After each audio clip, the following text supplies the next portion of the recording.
आज हम पढ़ेंगे motion under gravity. Motion under gravity. Equations of motion पढ़ी हमने already. There are three equations of motion. वो क्या है? S is equal to V is equal to U plus AT, S is equal to UT plus 1/2 AT square and V square minus U square is equal to 2AS। These are three equations of motion जो हमने already पढ़ी है, वो derive भी हमने किया है। जो हमारा आज का टॉपिक है वो है मोशन अंडर ग्रेविटी। कि when a body is thrown vertically upwards और if a body is thrown from a certain height, then gravity effects on it. Gravity has this rule. तो what will be the change in the equations of motion when a body is thrown vertically upwards और vertically downwards. तो जब हम कोई body ऊपर फेंकेंगे या ऊपर से नीचे किसी बॉडी को ड्रॉप करेंगे, ये जो इक्वेशंस ऑफ मोशन है इनमें कुछ चेंज होती है। यानी इसमें जो तीन चीजें हैं वो है velocity, initial velocity u, final velocity v, displacement s है और एक्सेलरेशन है। ये इसमें तीन क्वांटिटीज हैं, वेलोसिटी, डिस्प्लेसमेंट और एक्सेलरेशन। ये तीनों वेक्टर्स हैं। वेलोसिटी भी वेक्टर है, डिस्प्लेसमेंट भी वेक्टर है और एक्सेलरेशन भी वेक्टर है।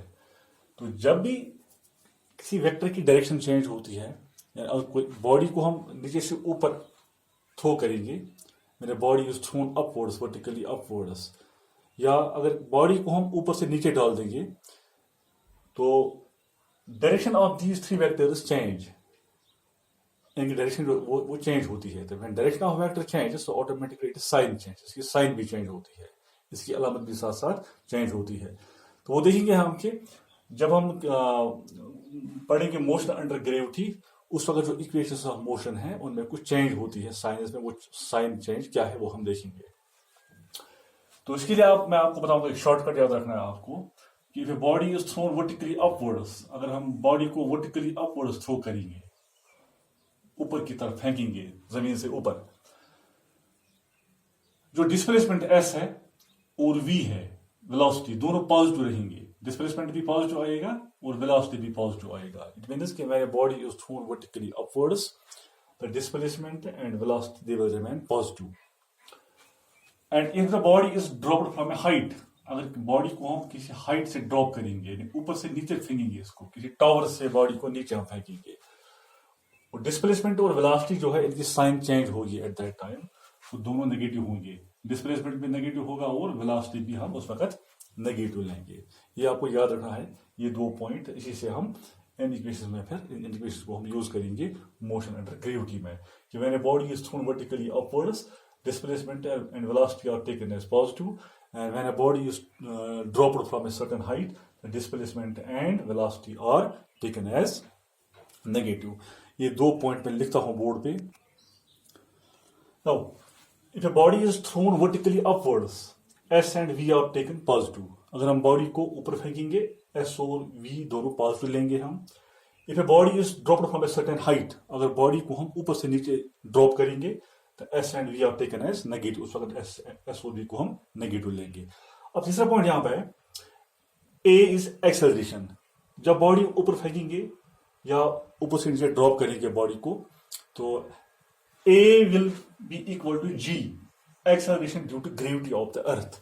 It's value is 9.8 metre per second square on the surface of earth. क्योंकि जो जमीन है इसमें अट्रैक्शन है, कशिश है इसमें, and that will denote by G, acceleration due to gravity, and its value is 9.8 metre per second square on the surface of अर्थ। जब बॉडी ऊपर फेंकेंगे हम, उस पर G एक्ट करता है। अगर बॉडी ऊपर से नीचे हम ड्रॉप करेंगे, उस पर भी G एक्ट करता है। G बोथ सिचुएशंस में बॉडी पे इफेक्ट कर रहा है। तो अब G की साइन क्या लेंगे हम? If a body is throne upwards और ड्रॉप्ड फ्रॉम ए हाइट, देखो अगर हम बॉडी को ऊपर फेंकेंगे या बॉडी ऊपर से नीचे आ रही है, दोनों सूत्रों में G एक्ट कर रहा है। G acts on the body if thrown vertically upwards, G acts on a body if thrown from a certain height. और दोनों केसेस में हम G को नेगेटिव लेंगे, चाहे बॉडी ऊपर जा रही है या ऊपर से नीचे आ रही है, तो दोनों केसों में हम G को नेगेटिव लेंगे। यानी G is taken as negative the body is thrown vertically upwards और is dropped from a certain height. तो अब इससे मैं आपको एक क्वेश्चन दिखाऊंगा, आपको समझ आएगा ये किस तरह हम साइन चेंज कर रहे हैं, वेलोसिटी, डिस्प्लेसमेंट और G की। तो क्वेश्चन हमारे पास है, if a body is thrown vertically upwards with speed u, body को हमने थ्रो किया वर्टिकली अपवर्ड्स, ऊपर फेंका हमने, उसकी जो स्पीड है वो u है, यानी जमीन से हमने ऊपर फेंका। हमें क्या निकालना है, time taken by it to reach the maximum height, यानी जब ये मैक्सिमम हाइट पे यहाँ पहुंच गई, मैक्सिमम हाइट पे, तो यहाँ तक इसको कितना टाइम लग गया, time taken to reach the maximum height, number 1। Number 7 निकालना है मैक्सिमम हाइट है, इसने कितनी हाइट ली, हमें मैक्सिमम हाइट निकालनी है। और नंबर 3 निकालना है time taken to reach the initial point, यानी यहाँ से यहाँ तक, फिर यहाँ से वापस आने तक, जब ये नीचे गिरेगी जमीन पे कितना टाइम लग गया इसको, यानी इनिशियल पॉइंट तक वापस आने में कितना टाइम लगेगा इसको। ये 3 चीजें हमें निकालनी है इसमें। तो स्टार्ट करेंगे हम।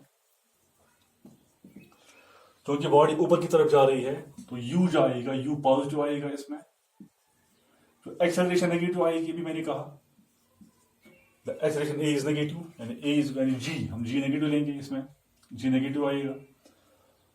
और v इसका 0 है, जब ये लास्ट पॉइंट पे मैक्सिमम हाइट पे पहुंच गई है, वहां रुकती है कुछ टाइम के लिए, थोड़े टाइम के लिए, तो at that time v is 0, it stops there, so v is 0, final velocity v is 0. So let us use the equation of motion first, that is v is equal to u plus at। यहाँ लिखेंगे हम a is equal to minus g, ऐसे लिखेंगे हम a is equal to minus g, हमें acceleration negative देनी है minus g। now v is equal to u plus at।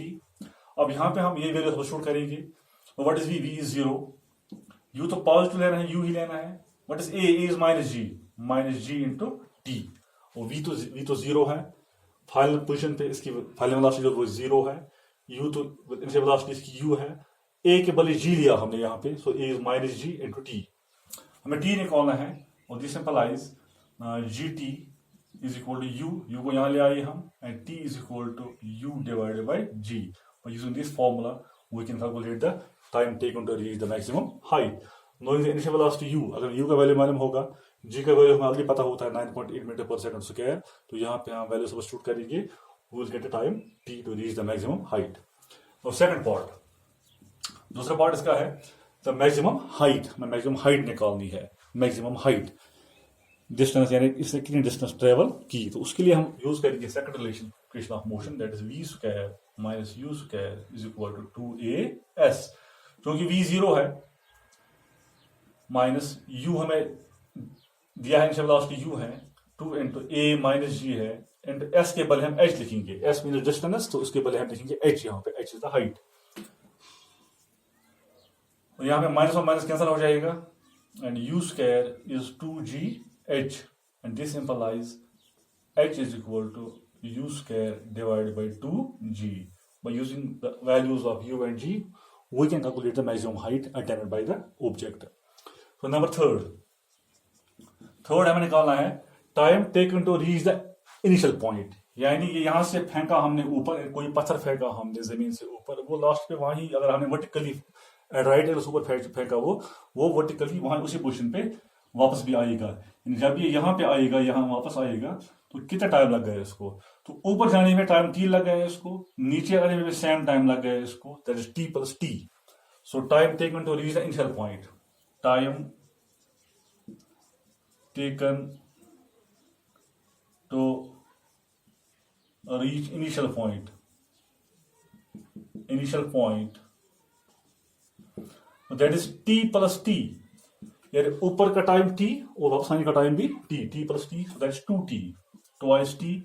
तो t का निकाला हमने वैल्यू यहाँ पे ऊपर, 2 टाइम्स t निकाला हमने, u divided by g, so it is 2u divided by g, so it is 2u divided by g। By this formula we can calculate the time taken to reach the initial point. एक और question दिखाऊंगा मैं आपको। So next question is A stone is dropped from a tower of height 20 meter। एक tower से हमने एक stone को ड्रॉप किया, ये टावर मान लो, यहाँ स्टोन हमने ड्रॉप किया जमीन पे, तो हाइट ऑफ टावर जो है यानी 20 मीटर है, यानी 20 मीटर हाइट से हमने स्टोन को ड्रॉप किया है नीचे। तो हमें क्या निकालना है, find time taken to reach the ground, इस स्टोन को ग्राउंड तक पहुंचने में कितना टाइम लग जाएगा। Number second, speed before hitting the ground, जमीन को हिट करने से पहले इसकी स्पीड क्या थी, जिस वक्त इस बॉडी ने हिट किया ग्राउंड को, उस वक्त बॉडी की स्पीड क्या थी, वो हमें निकालना है, 2 चीजें निकालनी है हमें। तो पहले हम देखेंगे तो हमें दिया क्या है, what are the condition is given. तो क्या दिया हमें कि क्योंकि हमने स्टोन को टावर से ऊपर से ड्रॉप किया टावर से, तो इनिशियली रेस्ट पे थी, तो initial velocity is 0, u is equal to 0। जो इसकी हाइट है यानी डिस्प्लेसमेंट जो है इसका वो 20 मीटर्स है। तो a हम माइनस जी लेंगे और t हमें निकालना है। तो u 0 है, a माइनस 20 मीटर्स है, तो ये s है डिस्प्लेसमेंट इसका, यहाँ हम हाइट लेंगे, डिस्प्लेसमेंट ऐसे 20 मीटर्स। और माइनस क्यों लिया हमने, क्योंकि बॉडी ऊपर से नीचे आ रही है। अभी मैंने कहा कि जब बॉडी ऊपर से नीचे आएगी दो चीजें नेगेटिव होती हैं, डिस्प्लेसमेंट भी और उसकी वेलोसिटी भी। तो a is equal to minus G, a minus G है यहाँ पे, और t हमें निकालना है। तो हम यूज करेंगे second equation of motion, that is s is equal to u t plus 1/2 g t square. s is equal to u t plus 1/2 a t square. तो डिस्प्लेसमेंट एस दिया हमारा वो 20 मीटर से माइनस 20 है, so you 0 है इसका, सो 0 into T plus 1/2, ए हमें minus जी लेना है और टी हमें निकालना है। ये मैंने वैल्यू सब्स्टिट्यूट किए, यू 20 है, यू 0 है, या एस 20 है डिस्प्लेसमेंट इसका, यू 0 है, टी ऐसे लिखा मैंने 1/2, ए का वैल्यू है माइनस जी, ओके, जी हम दोनों केसेस में नेगेटिव लेते हैं, और एन टी स्क्वायर का हमें वैल्यू निकालना है टी का।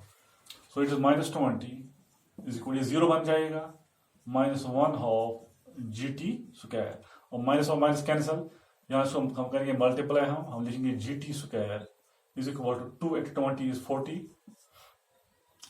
और यहाँ पे लगाएंगे g का वैल्यू हम, तो g का वैल्यू हम मेरे ख्याल में 10 लेंगे हम यहाँ पे, क्योंकि हमें g का वैल्यू जो होता है वो 9.8 होता है, 9.8 मीटर पर सेकंड स्क्वायर, और न्यूमेरिकल्स में अक्सर हम यूज करते हैं इसका वैल्यू 10, इसमें कैलकुलेशन में आसानी होती है, हम 10 यूज करते हैं इसका value. So g is 10, so 10 into t square is equal to 40, this is 40 is equal to 10 t square is equal to 40 divided by 10, that's 4, 10 4s are 40, and t is root of 4, and that is plus minus 2, ये plus minus 2 आएगा। अब plus 2 और minus 2 negative time, negative 2 is meaningless, it is not possible, ये meaningless है negative 2, तो हम t लेंगे plus 2, क्योंकि टाइम नेगेटिव नहीं होता है, तो t लेंगे हम plus 2।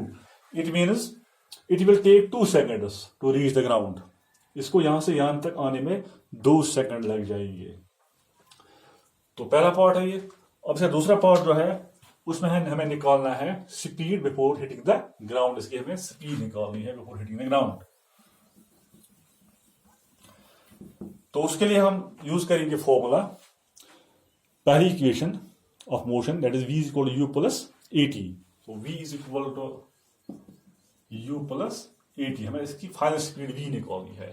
तो v निकालना है हमें, तो u 0 था प्लस ए के बदले लिखेंगे माइनस जी, हम माइनस जी, t निकाला भी हमने 2, और v is equal to minus 2g, और v is equal to minus 2 g, 10 लेंगे हम, 10 2s are minus 20 metres per second. इसका मतलब है कि इसकी जो स्पीड है, final speed before hitting the ground, that is minus 20। Negative क्यों आ गया, क्योंकि body is it has been dropped from the height, ऊपर से नीचे आ रही है, so that is why it is negative.